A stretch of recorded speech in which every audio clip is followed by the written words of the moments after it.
augmented human, C4621, has awakened. Time to get to work, 621. Yo, what's up? How you all doing? Well, this is not a clickbait video, so is this game fun? Fuck yeah, it's fun. For me, anyway. Is it gonna be fun for you? I don't know. Stick with me to find out. Alright, so some lore and stuff, because this, like others from software games, works as a justification for what you're doing. There is no government in this world. It's all controlled by companies and their big and throbbing motivation to get that money. How do they make it? With resources. Resources are their unliquefied capital. Dirty corporates will stop at nothing to get their hands on them. They will throw as much money, human lives and technology at an obstacle until they knock it over and get access to what they want. This is where you come in. You aren't special, you are an augmented human with a fried brain. You're a classic American college student, minus the brain part. You have a hell lot of debt and a handler. You will be dropped onto America's soil. Unlike present-day United States of America, you are an illegal immigrant and you will be shot on sight until proven otherwise. The narrative tells you that you will be trying to get your hands on coral in order to buy your life back. What is coral? Coral is essentially red cocaine. So you're trying to become a drug dealer in a sci-fi setting with mechs while being an illegal immigrant.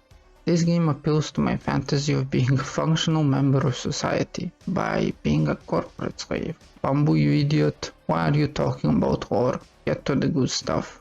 I'll get there. Just keep the setting in mind. Corpos are bad and have money. You're poor and morally compromised. I also talked about the setting because, well, it immersed me almost instantly. Moving on, so I don't spend 3 hours on this section. Once you drop in, you get presented with a tutorial. From Software always seem to somehow fuck up the mouse and keyboard control settings, bearing these two titles. I'm glad they made the control scheme for the superior gaming experience actually great and responsive to use. Unlike other From Software titles, this one isn't afraid to give you mobility. You have a dodge button that essentially makes you go 200 km an hour or more.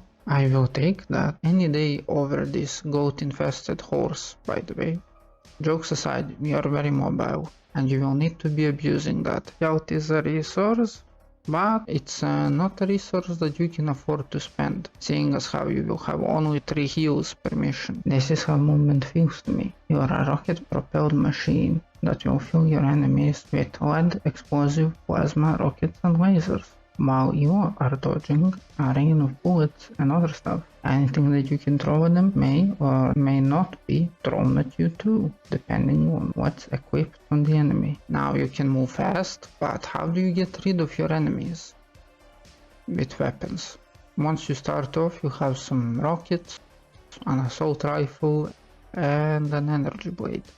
No, not that pitiful thing from Star Wars. You have a bigger and better plasma stick, which you can use to creep up on the enemies at the speed of a Bugatti and proceed to introduce them to the beauties of charged particles. I highly recommend the usage of this so you can conserve your ammunition. I will tell you why later.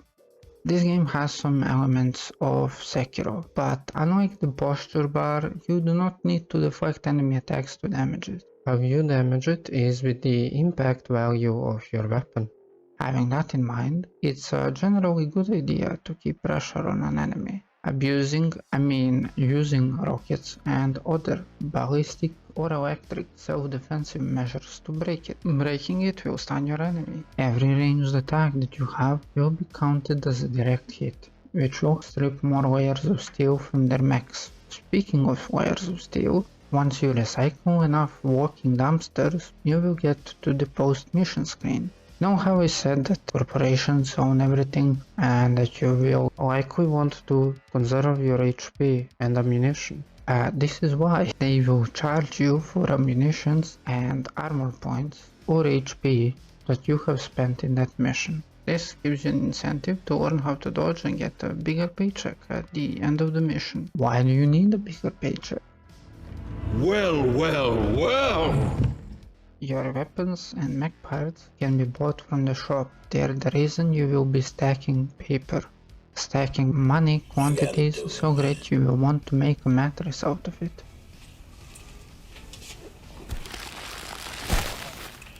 Dude.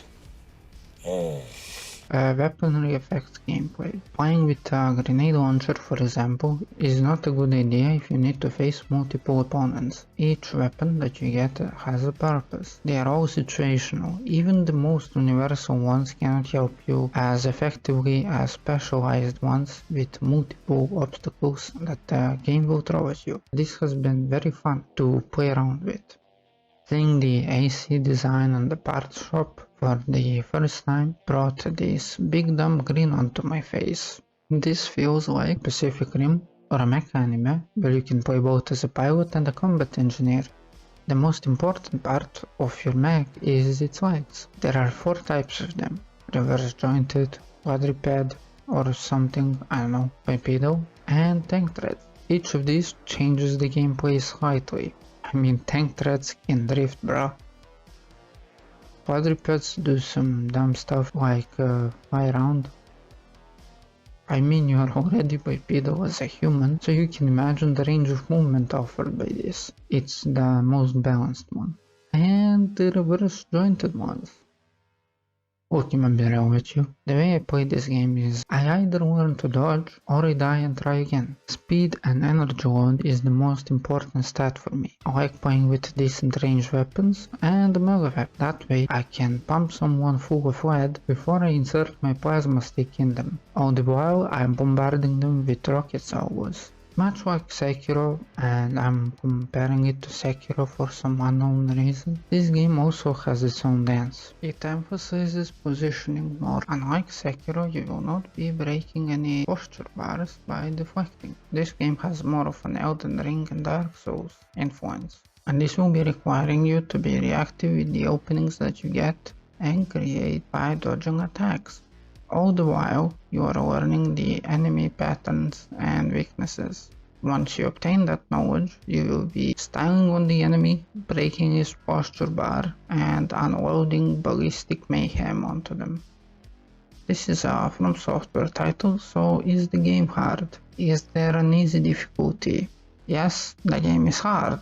No, there is not an easy difficulty, and it should never have one. If you keep yourself to one playstyle, provided you are not tanking everything, by the way, learning it will feel easy for most of the game, until you step on a few difficulty spikes. There's a few of them. The most notable ones are the tutorial boss and the boss at the ending of chapter 1. As I said though, it will also give you the tools to deal with said difficulty. So overall, the game feels fair, I guess. I mean, look, if I can kill a boss with a squishy, speedy murder bot, so can you. I believe in you.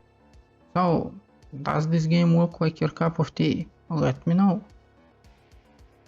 Also, this is making me uncomfortable to mention, but I put my effort and time into these videos. It would mean the world to me if you leave a like and subscribe, provided you are interested in this type of content. Thanks for the watch. And have a great day.